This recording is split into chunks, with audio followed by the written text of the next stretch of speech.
Bueno, eso las pibas lo hacían en este grupo particular con la inteligencia artificial. Che, pasó esto con mis amigas, ¿qué me recomendás para hacer? Y los viejos me decían, y les aconseja bien, ¿eh? Es decir, ese gran algoritmo que estamos construyendo entre todos va trazando patrones, ¿no?, de lógica y de predictibilidad muy, muy buenos. De vuelta, en muy poco tiempo. Es un tipo de intermediación en las relaciones humanas que nunca existió antes. Entonces, alguna de estas cosas explora Harari en Nexus, en este último libro que tiene. Y el tipo agarra y dice cómo las grandes bases de datos y de información han moldeado la historia de la humanidad, con las distintas revoluciones tecnológicas. La aparición de la escritura, decodificación, Internet ni hablar, antes procesadoras de datos, ahora inteligencia artificial. Y el avance de la inteligencia artificial es exponencial. Entonces, cuando le preguntan, le dicen, ¿pero vos qué pensás que...? Y él dice, no, le preguntan sobre el futuro, ¿viste? Le dicen, ¿pero vos qué pensás que en 10 años vamos a estar todos enchufados a una máquina? No, él dice, tengo visiones menos distópicas de esa realidad. Es decir, veo menos que vamos a estar todos con un cable en la nuca y va a haber un gran CPU que nos va diciendo qué hacer. Veo menos eso, pero lo que dice el chabón es, veo extremadamente probable la construcción de una gran burocracia de inteligencia artificial. Entonces, ¿a qué se refiere con una gran burocracia? Vamos a definición de burocracia, ¿sí? Relaciones intermediadas, o en términos weberianos, agarrar y decir cómo se resuelve esto. Burocracia administrativa, procesar data, información, tomar decisiones en base a patrones fijos. Él dice, estamos mucho más cerca de que, no sé, vos querés pedir un crédito en el banco, el que lo habilita es una inteligencia artificial, ¿sí? Entrevistas laborales. Quiero quedar en un laburo. Uy, ojalá que me elija la IA. ¿Sí? Él dice, veo eso mucho más probable. Es decir, la generación de una gran burocracia en donde el ser humano va parcialmente delegando su soberanía decisora a la tranquilidad de un algoritmo. Y eso es algo que ya está pasando. Las consultoras políticas, las consultoras económicas, ya se han acostumbrado a trabajar con IAs, no solo las disponibles de manera gratuita, sino pagás alguna patente, pagás un algo, y te acostumbras con una especie de ping-pong. Agarrás y decís, le das la data, le haces el input, ves cómo pueden reaccionar los grandes bloques poblacionales, y aparte es muy difícil porque te ayuda, te procesa la data más rápido que un humano. La injerencia del humano va siendo cada vez menor. Y yo creo que la actitud frente a eso va a ser el gran denominador de las inevitables guerras tecnocristianas que se vienen en el inmediato futuro. Es decir, cómo nos posicionamos frente a eso, cómo el hombre, el individuo, dice, ¿y qué hay de mí con eso? ¿Qué creo con eso? Yo cuando estaba estudiando en la Facultad de Derecho en los primeros años, había un ejemplo de la filosofía, un ejemplo conjetural que decía, ¿qué pasaría si una gran máquina viniera? A vos te dicen que el criterio de la máquina es infalible. Atención a la propuesta, es una pregunta de filosofía antiquísima. El criterio de la máquina es infalible, es decir, la máquina siempre va a tomar la decisión más justa. Esta es la hipótesis. Vos como humano, ¿cederías tu soberanía a la máquina? Es decir, vos en regla, en papel, estás haciendo una sociedad más justa. Es menos falible. A mí esa pregunta me acuerdo que me rompió la cabeza. El tema es que ahora está mucho más cerca de ser increíblemente concreta esa pregunta. Estamos hablando de solo... yo me recibí a los 24, 25 años, esto fue en el primer año, 20, 10 años han pasado, un poquito más. Esa respuesta define mucho como humano. Acá en el chat mismo tenemos gente que dice no, gente que dice sí. Y el que dice sí, lo está haciendo bajo un argumento increíblemente racional, incluso a favor de la especie, fíjate qué loco. Y el que dice que no, está siendo manifiestamente irracional en términos de sus intereses para con sus valores incluso, ¿no? Qué interesante. Yo respondería que no firmo, rompo la máquina, la pateo. No sé bien por qué. De hecho, es probable que esté equivocado. O sea, estoy casi seguro que estoy equivocado. Es intuitiva la respuesta, como en la mayoría de cosas que me pasan en la vida, ¿sí? No tengo la información de si es lo que más convenía. Es probable que la máquina tenga la información de lo que más convenía. No yo. Pero ante la duda digo, ¡no! Retrocede, máquina. ¿Sí? Y así me manejaría. No sé bien por qué. Quizás ahora en la divordial tengo que pensar por qué.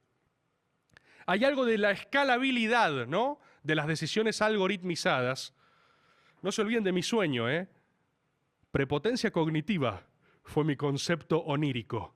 que vino del gran plano de las ideas. Prepotencia cognitiva. ¿Por qué creo que hay algo ahí? Voy a encontrarlo en los 20 minutos restantes. Prepotencia cognitiva. ¿Qué veo que sucede?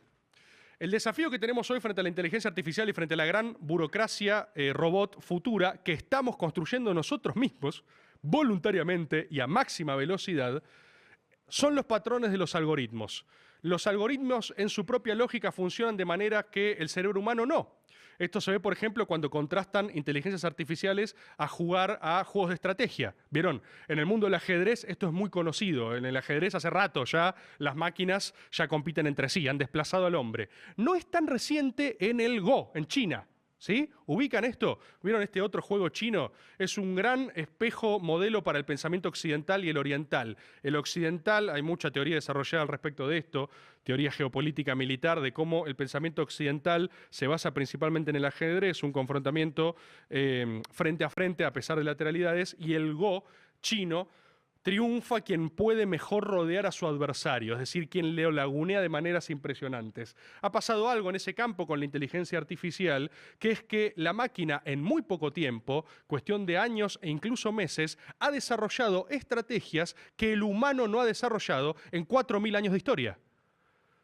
Es decir, en 4.000 años de historia los chinos creían que más o menos tenían esto junado. ¿Sí? Más o menos tenían esto junado. Vino la máquina, y no estoy diciendo que les ganó, no estoy diciendo que fue más rápida, estoy diciendo que la máquina encontró una manera diferente de jugar. Uno de los ejemplos que se utilizan para pensar esto, ¿no? El peligro a escala de los algoritmos, es la hipótesis de la IA que construye papel. ¿Lo conocen este? ¿Alguien lo conoce? ¿No? Ay, me alcanza una servilleta, Carilina, un algo, así termino la edibordial entera. ¿Qué sucede? ¿Tenés vos? ¿Sí? Tíralo. Bastante bien.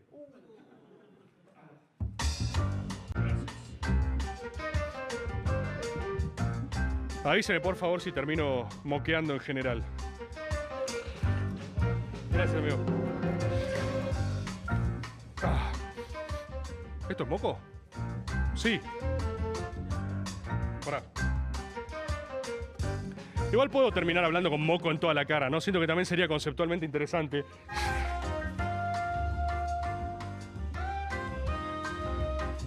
Creo que estoy más o menos bien ahí. Cuestión. Inteligencia artificial. ¿Qué pasa con la hipótesis de la máquina de papel? Involucran en una papelera, ¿no? Una máquina de papel que la traen. Acá en el chat me parece que ya la deben haber sacado. Trae una máquina de papel y le dan una directiva humana. Todavía no tenemos los problemas de las directivas no humanas. Eso ya es directamente una guerra abierta y total, ¿no? O sea, si el algoritmo crea, si el algoritmo establece sus propios criterios. Pero a esta escala y velocidad no sé si no vamos a estar cerca. ¿Qué le dicen? La directiva es humana. Hola máquina, ¿cómo estás? Bienvenida, hay algo ahí, bienvenido acá. Tu objetivo es producir la mayor cantidad de papel posible, le dicen a la máquina. Y la máquina dice, ok, bien, perfecto, dale, voy a hacer eso. El resultado final, fast forwardeando en la historia, ¿no? Una super avance, es que la máquina mata a todos los humanos y establece papeleras en todo el planeta Tierra, automatizando la producción. Y después empieza a colonizar el espacio y establece colonias de papeleras en otros planetas. Entonces, estrictamente la máquina no mintió. Si le preguntas a la máquina, dice, ¿me estás cagando? Dice, yo hice exactamente lo que me dijiste. Entonces, el desafío es cómo pensás con inteligencia no humana. ¿Cómo agarrás, no? De repente lo traes, hay algo ahí. Sumamos a una IA, agarramos y decimos, ¿sabés qué? Vamos a tener una IA, hay algo ahí. Va a ser un columnista una vez por semana. Columnista IA. IA, vos vas a ser el programa más gracioso de la historia. Terminarían matándonos a todos, ¿no? El argumento es básicamente Yo Robot, lo viene explorando la ciencia ficción hace mucho tiempo. Son las premisas de Asimov. Pasa que hay que reescribirlas. Hay que reescribir las premisas de Asimov. ¿Qué tenemos entonces como peligro frente a esto? Que una porción nuestra, de todos nosotros, está de acuerdo con ir delegando paulatinamente su soberanía en pos de una forma de tomar decisiones que no comprendemos del todo y quizás por definición no podamos comprenderla. Y esto pasa en el plano de la política, de la economía y de la cultura, nuestro desarrollo personal, individual. ¿Cómo la combatimos? Yo soñé que con prepotencia cognitiva. ¿Qué es esto? Me parece que hay que tratar, hasta les diría por día, de tomar la mayor cantidad de decisiones no algoritmizables. ¿Sí? Es un abierto llamado a la irracionalidad. Me parece que lo que necesita nuestra sociedad civil y nuestras comunidades hoy por hoy es un par de decisiones al día, no mediadas por un algoritmo, ¿sí? Que no necesariamente dependan de lo que se pone adelante una manera de captar nuestra atención. Un par de decisiones al día. Yo cuando fui a Uruguay, por ejemplo, sin dormir, tomé la decisión de ir a ver Alien Romulus después de la exposición. ¿Por qué? Porque no iba a tener tiempo para hablar en otro momento y el hijo de puta de mi hijo iba a impedir que lo vea bajo todo punto de vista. Así que me escapé de sus garras, fui hasta Uruguay y fui a verla al cine. Y me sentí bien por un rato solo en el cine, rodeado de uruguayos. Me sentí bien por un rato agarrando y diciendo, voy a tomar, ¿qué puedo hacer hoy a la noche? Voy a ir al cine solo a ver Alien Romulus. Me parece que la gente tiene que hacerlo también en cada uno de sus espacios. Cuando pasa en la política, lo más claro es la política algorítmica, ¿no? Que es la gran punta de lanza de eso fue Durán Barba, que agarró y dijo, vamos a algoritmizar la política. Y después pagó los platos rotos de eso Larreta. Es decir, hay reflejos de humanidad todavía tribal entre nosotros que ponen por delante y que respetan una decisión profundamente humana. Es más, si a Milei, a Javier Milei, hoy le queda algo parecido a un Capital, es que lo inundan de encuestas diciendo, che, mirá cómo está bajando tu imagen positiva, y él dice, voy a festejar comiéndome un jubilado, ¿sí? Entonces la gente dice, esto es una atrocidad, esto es absolutamente una atrocidad. Sí, pero de ninguna manera salió un focus group. Hay algo de oxígeno parecido en eso, en decisiones de orden no algoritmizadas. Prepotencia cognitiva.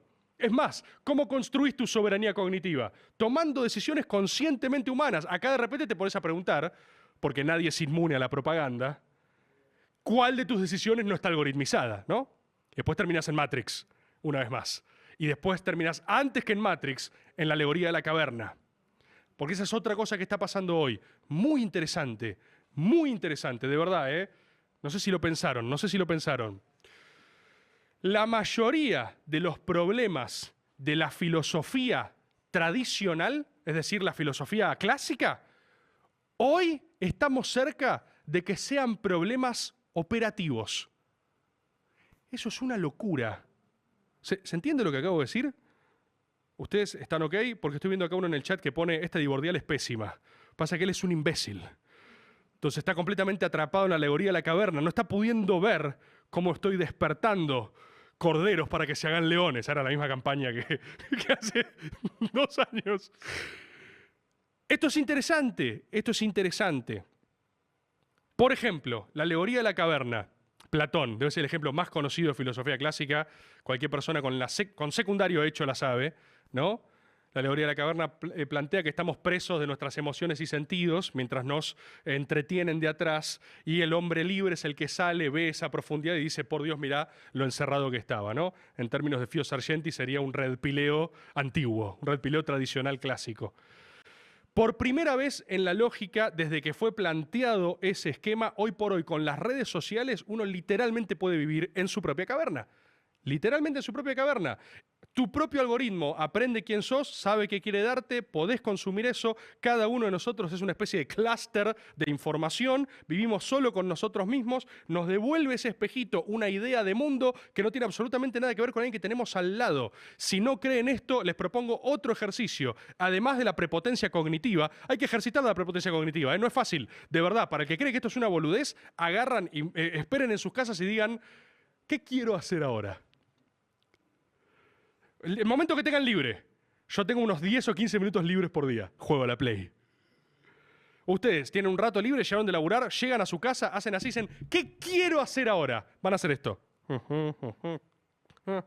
¡Ajá! Volvió a pasar. Están volviendo a ver un estímulo preparado para cooptarlos el mayor tiempo posible. Entonces traten de hacer lo que quiero hacer ahora. Poner la voluntad en el centro de la escena, la voluntad tremendamente humana en el centro de la escena. Es un desafío, ¿sí? El segundo desafío, en aras de la construcción de la soberanía cognitiva, es vean el algoritmo de otro. Pídanle a algún amigo, pídanle a su pareja, pídanle a un compañero de trabajo, préstame tu celular. Quiero ver tu Twitter. van a asomarse a otro planeta. Es una locura. Es una locura. O pueden pasar dos cosas. O vive en el mismo planeta que uno y dice, ah, vos estás viendo la Dibordial. O están ahí algo ahí, o sea, o está en la tribuna, literalmente, o es otro planeta. Entonces, mirá, se ven otras cosas acá. Uno acá pone separación. Bueno, si tienen material que los comprometa a nivel pareja, no lo hagan a nivel pareja. Pero háganlo con alguien que no tenga ningún tipo de riesgo para ustedes. ¿Se entiende? Y eso es impresionante. Y eso está pasando ahora. Y ahora pensá lo siguiente. Así tomamos decisiones, boludo. Así tomamos decisiones. Y eso ha escalado tan rápido en la manera en la que producimos cultura, producimos filosofía y producimos política, que no podemos pensar de otra manera que sea esa. Nósfera digital, me ponen acá. Es una locura. Entonces vos agarrás y de repente pones a ver en distintos lados los fenómenos políticos que emergen hoy en el planeta. Cuando uno agarra a Milei y dice, no, bueno, es un fenómeno, no podés verlo por fuera de lo que es Argentina, ¿no? Cuando uno agarra a Trump, no podés verlo por fuera de lo que es Estados Unidos. Hablo del fenómeno emocional, ¿eh? No hablo de su plataforma política. Hablé mucho ya de su plataforma política y lo que representa. Hablo de la metodología de crecimiento. Si cada uno fuera un fenómeno individual, no tiene escala planetaria. Y el denominador común en esos sectores, porque la verdad que todavía no pude ver cómo es China y ver si es como te lo dicen las redes o no. Quiero ir a China también, porque China agarró y dijo, no, amigao, no van a meter esas cosas acá queremos TikTok. La gente va a hacer challenges de baile, ¿sí? No vamos a estar haciendo clusters de enojo para llegar a la discusión política. ¿Qué es lo que pasa a nivel planetario? Que la única discusión que existe es la que hablamos hace un par de dibordiales de llamado de atención y de generación de atención cuántica. ¿Cuál es el algoritmo más eficaz? El que te engancha más tiempo. ¿Cuáles son las emociones para engancharte más tiempo? Bronca, miedo y un poquito de locas risas, ¿sí? Pero primero viene bronca, miedo. Entonces, toda discusión solo se puede dar en términos de bronca o miedo. No sé si recuerdan, hace un tiempito, en Maga, yo dije, ¿cómo le vas a tener miedo a Milei?